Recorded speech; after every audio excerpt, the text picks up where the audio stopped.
Target परिवार में एक बार फिर से सभी शिक्षक साथियों का स्वागत है। उम्मीद करते हैं सारे लोग स्वस्थ होंगे, आनंद में होंगे।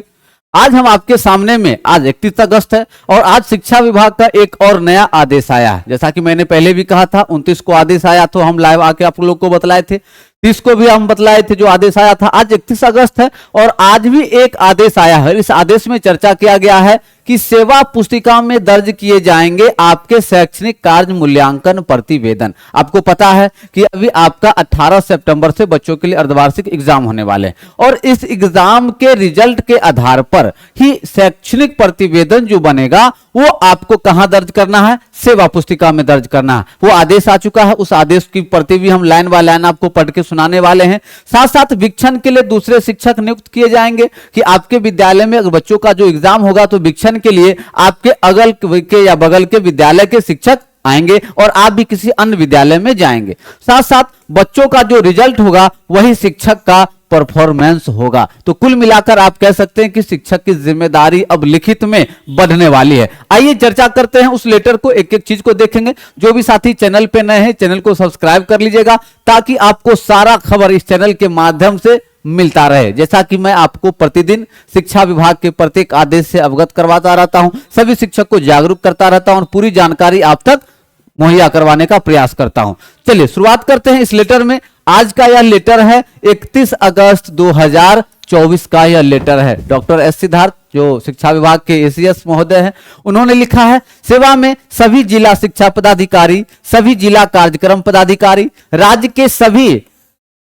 राज्य के सभी सरकारी प्रारंभिक एवं मध्य विद्यालय में कार्यरत शिक्षकों के शैक्षणिक कार्य मूल्यांकन प्रतिवेदन को सेवा पुस्तिका में अंकित करने के संबंध में। आइए सर्विस बुक में आपका क्या क्या लिखाएगा उसको हम लोग पूरे डिटेल में पढ़ते हैं।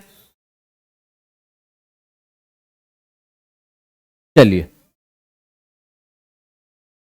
उपयुक्त विषय के संबंध में कहना है कि दिनांक 18 सितंबर से बिहार के सभी सरकारी प्रारंभिक एवं मध्य विद्यालयों में अर्धवार्षिक परीक्षा आयोजित की जा रही है। शिक्षा की गुणवत्ता को ध्यान में रखते हुए इस परीक्षा हेतु प्रत्येक विद्यालय में वीक्षण का कार्य दूसरे विद्यालय के शिक्षकों के द्वारा किया जाएगा। अभी जस्ट हम यही बात कर रहे थे कि वीक्षण का जो कार्य करेंगे वो दूसरे विद्यालय के शिक्षक द्वारा किया जाएगा तथा उत्तर पुस्तिका का मूल्यांकन भी दूसरे विद्यालय के शिक्षकों द्वारा करने का निर्णय लिया गया। मतलब कॉपी जांच भी जो होंगे वो आपके दूसरे विद्यालय के शिक्षक करेंगे, वीक्षण का कार्य भी दूसरे विद्यालय के शिक्षक ही करेंगे। आप भी दूसरे विद्यालय में जाएंगे, आपके विद्यालय में भी दूसरे शिक्षक आएंगे।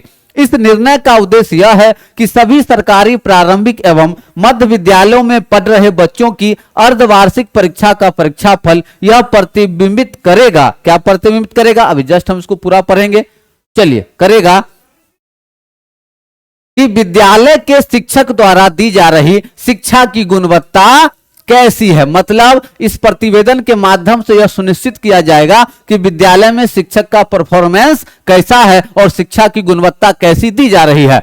शिक्षकों द्वारा किए जा रहे शिक्षण का मूल्यांकन का आधार उस विद्यालय में अध्ययनरत छात्र छात्राओं के परीक्षा फल पर निर्धारित करने हेतु शैक्षणिक कार्य मूल्यांकन प्रतिवेदन तैयार करने तथा इसकी प्रविष्टि संबंधित शिक्षक के वार्षिक मूल्यांकन प्रतिवेदन में दर्ज करने का निर्णय लिया गया है। इस संबंध में विस्तृत दिशा निर्देश अलग से जारी किए जाएंगे। तो कुल मिला के आप समझ सकते हैं कि जो बच्चों का रिजल्ट तैयार होगा वो आपके प्रतिवेदन जो होगा वो आपके सर्विस बुक में अंकित किए जाएंगे। तो कुल मिलाकर जो भी शिक्षक हैं वो अपना अपना विषय, जो भी जिस विषय में बहाल हुए हैं, वे अपना जो सिलेबस है वो एग्जाम से पहले पूरा करने का प्रयास कर ले ताकि एग्जाम में जो प्रश्न पूछे जाएंगे वो आपके जहां तक आप पढ़ा चुके हैं अर्धवार्षिक में कम से कम आपका आधा सिलेबस खत्म होना चाहिए। तो उस हिसाब से आप जिस विषय के शिक्षक में हैं, जिस विषय में आप बहाल हैं, आप उसको पूरा करने का प्रयास करेंगे। जो 1 to 5 में बहाल हैं उनका जो पीरियड बना हुआ है क्लास में, आप कोशिश करें कि वो सिलेबस आप कंप्लीट कर ले ताकि एग्जाम से पहले बच्चे तैयार हुए। साथ साथ ये भी कहा गया है कि अगर आपको लगता है कि सिलेबस अधूरा है तो आप अतिरिक्त कक्षा भी आयोजित कर सकते हैं। चलिए उसको देख लेते हैं। उक्त निर्णय के आलोक में सितंबर 2024 में सभी सरकारी प्रारंभिक एवं मध्य विद्यालयों में आयोजित की जाने वाली अर्धवार्षिक परीक्षा का महत्व छात्र छात्राओं तथा शिक्षक के लिए अत्यधिक महत्वपूर्ण हो गया है। अतः सभी शिक्षक गण से अपेक्षा की जाती है कि इस वर्ष के अर्धवार्षिक परीक्षा का सिलेबस क्या है? पूर्व समय पर, परीक्षा से पूर्व समय पर क्या कर लिया जाए, इसको पूरा करने का प्रयास करेंगे। चलिए इसको भी लास्ट में हम पहले इसको कंप्लीट कर लेते हैं, उसके बाद फिर चर्चा करेंगे। चलिए पूरा करेंगे।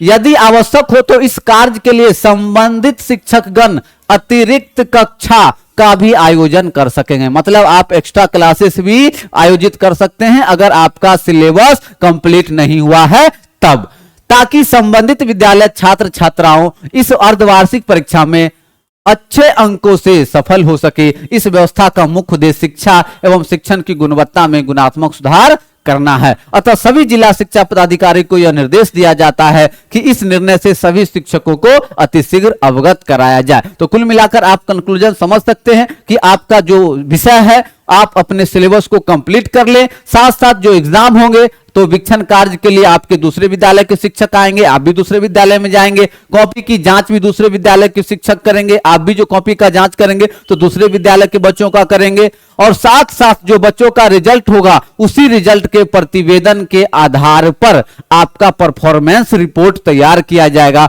तो ये आपके लिए एक आईना होगा, बच्चों का परफॉर्मेंस आपके लिए एक आईना होगा कि बच्चों को किस प्रकार की शिक्षा दी जा रही है, गुणवत्तापूर्ण शिक्षा दी जा रही है या नहीं दी जा रही है, सिलेबस कंप्लीट हो रहे हैं या नहीं हो रहे हैं। तो ये सारी वस्तु स्थिति देखी जाएगी। तो शिक्षा विभाग का आज यह लेटर निकला है, हमने आपको पहुंचाने का काम किया है। साथ साथ मैं आपको एक जानकारी के लिए बतला दूं कि सक्षमता परीक्षा 3 लॉन्च हो चुका है। बैच जो भी साथी सक्षमता 3 बैच में जुड़ना चाहते हैं आप जुड़ जाइएगा, जो भी साथी जुड़ना चाहते हैं, क्योंकि कल से ही बैच आरंभ हो रहा है। ठीक है, चलिए फिलहाल और जानकारी के लिए आपके स्क्रीन के नीचे नंबर चल रहा है, आप लोग नंबर पे कांटेक्ट करके बैच में ज्वाइन कर सकते हैं। चलिए शिक्षा विभाग के सभी खबरों से जुड़े रहने के लिए चैनल को सब्सक्राइब जरूर कर लीजिएगा, ताकि आपको समय समय पर हम शिक्षा विभाग के तमाम खबरों से अवगत करवाते रहेंगे। चलिए आपका बहुत बहुत आभार।